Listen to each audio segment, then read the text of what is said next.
Well, greetings and welcome to The View from the Road. This is my mostly weekly video of the goings-on in the Thompson School District in the greater Loveland area.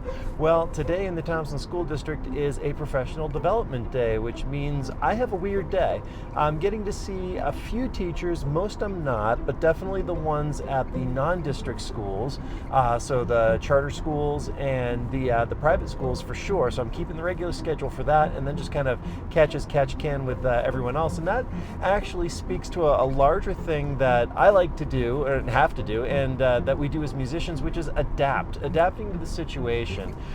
It's not always going to be ideal.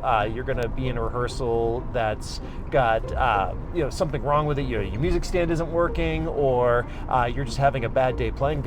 Goodness knows I've had plenty of bad days where my chops aren't quite working, but you need to adapt to that and overcome it. And we've talked about this before, that you're not always going to have an ideal situation, and that's okay.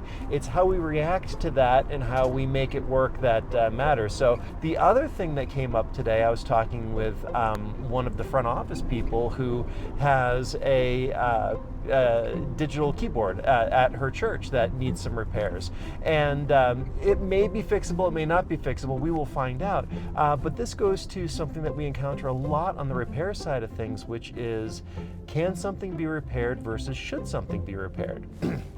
And usually the answer for can something be repaired is yes. Things were made, they can be fixed. And usually we talk about the replacement value of the instrument versus the repair cost. And if that's out of whack, we will recommend not to fix it, but to replace it instead, because that just makes more economic sense. With one glaring exception. If there is an item that has some level of sentimentality to it, that has some deeper meaning attached to it, then we'll work with that.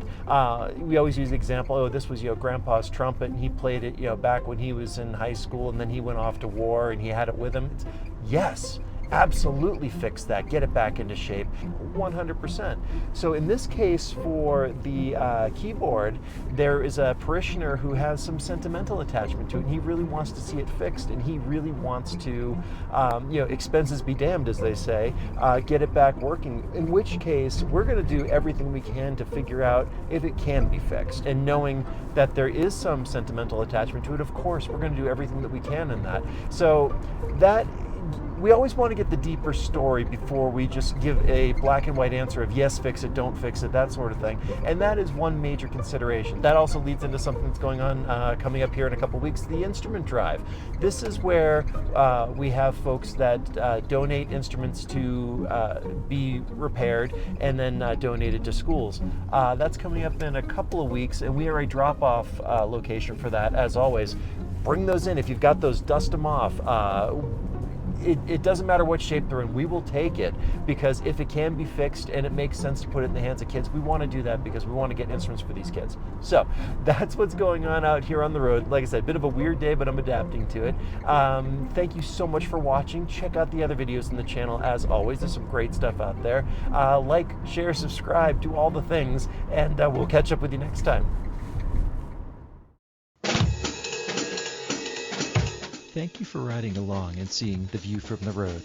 If you liked this video, please share it with a friend. Subscribe to our YouTube channel and follow us on Facebook, and you will never miss a new video.